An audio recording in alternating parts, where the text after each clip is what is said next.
साथियों,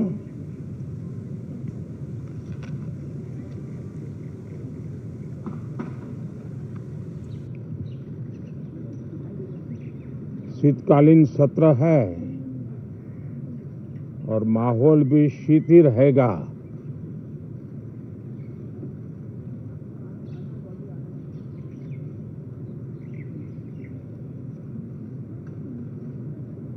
दो 2024 का ये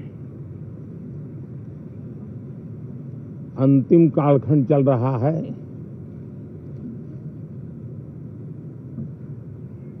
देश पूरे उमंग और उत्साह के साथ 2025 के स्वागत की तैयारी में भी लगा हुआ है।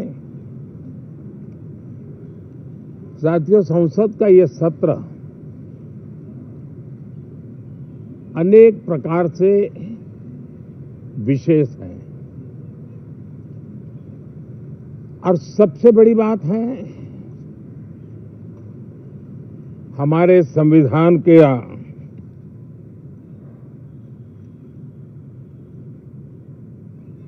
75 साल की यात्रा, 75वें साल में उसका प्रवेश, ये अपने आप में लोकतंत्र के लिए एक बहुत ही उज्जवल अवसर है। और कल संविधान सदन में सब मिलकर के इस संविधान के 75वें वर्ष की उसके उत्सव की मिलकर के शुरुआत करेंगे।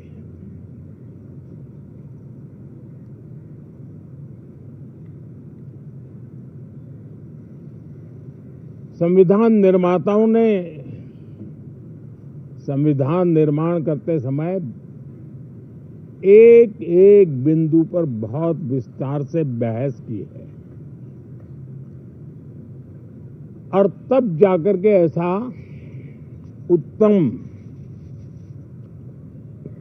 दस्तावेज हमें प्राप्त हुआ है। और उसकी एक महत्वपूर्ण इकाई है हमारी संसद। हमारे सांसद भी और हमारी संसद भी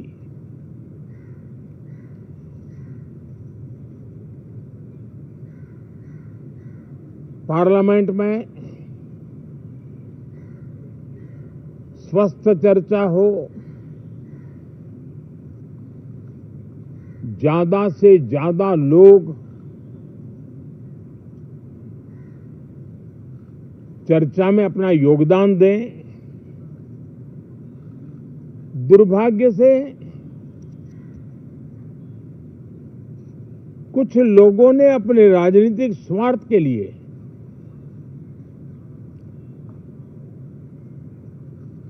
जिनको जनता ने अस्वीकार किया है,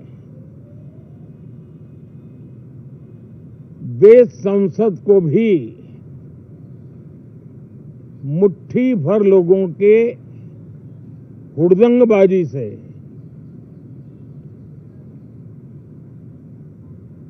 कंट्रोल करने का लगातार प्रयास कर रहे हैं।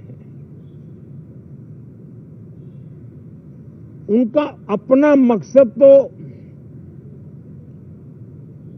संसद की गतिविधि को रोकने से ज्यादा सफल नहीं होता है और देश की जनता उनके सारे व्यवहारों को काउंट करती है और जब समय आता है तो सजा भी देती है।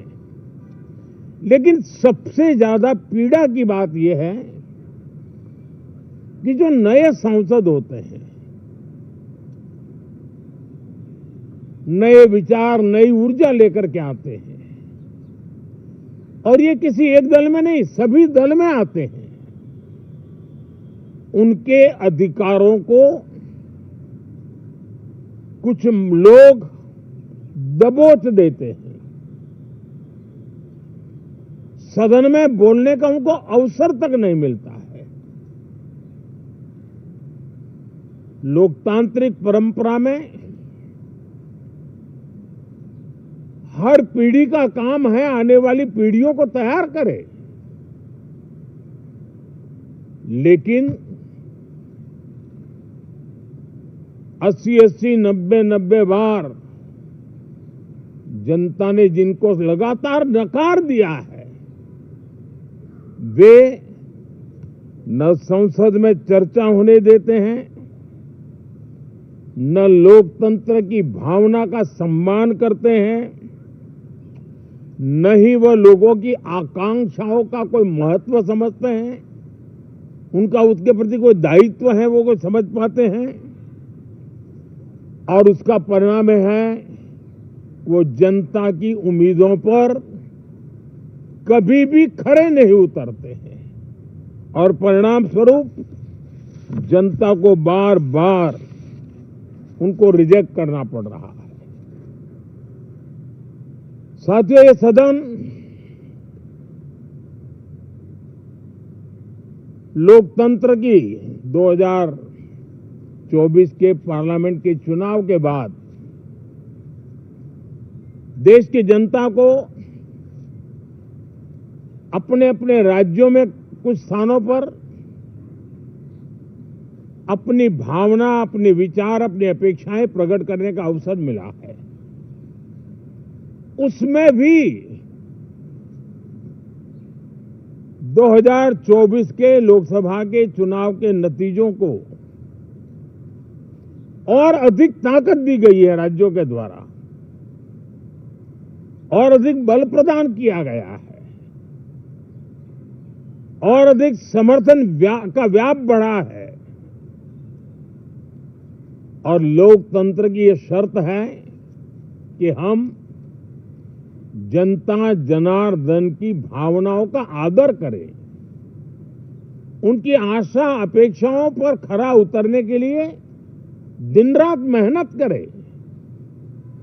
मैं बार बार खास करके विपक्ष के साथियों से आग्रह करता रहा हूं, और कुछ विपक्ष बहुत जिम्मेदारी से व्यवहार करते भी हैं।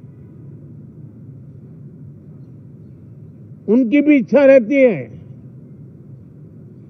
कि सदन में सुचारू रूप से काम हो, लेकिन लगातार जिनको जनता ने नकार दिया है, वे अपने साथियों की बात को भी दबोच देते थे, उनकी भावनाओं का भी अनादर करते हैं, लोकतंत्र की भावनाओं का अनादर करते हैं। मैं आशा करता हूं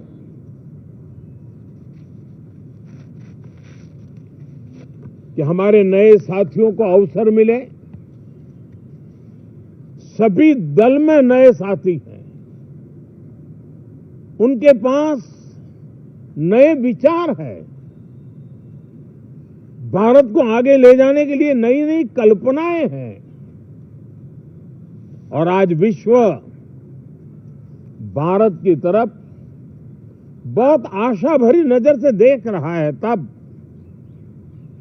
हम संसद का समय का उपयोग वैश्विक स्तर पर भी भारत के आज जो सम्मान बढ़ा है, भारत का प्रति जो आकर्षण बढ़ा है, उसको बल प्रदान करने वाला हमारा व्यवहार रहना चाहिए।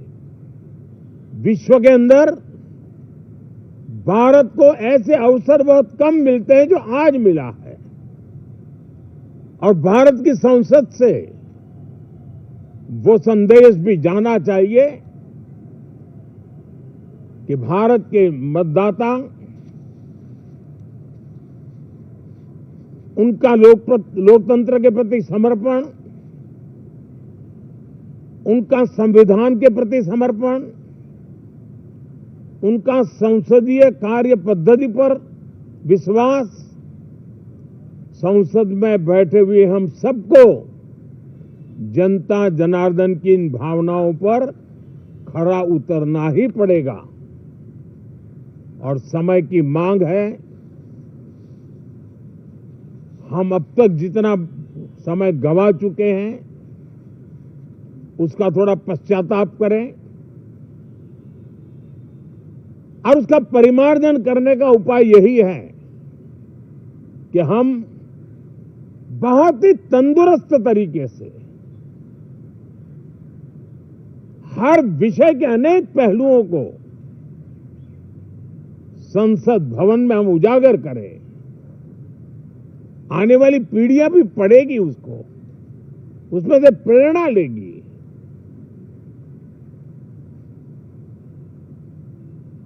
मैं आशा करता हूं कि ये सत्र बहुत ही परिणामकारी हो, संविधान के 75वें वर्ष की शान को बढ़ाने वाला हो,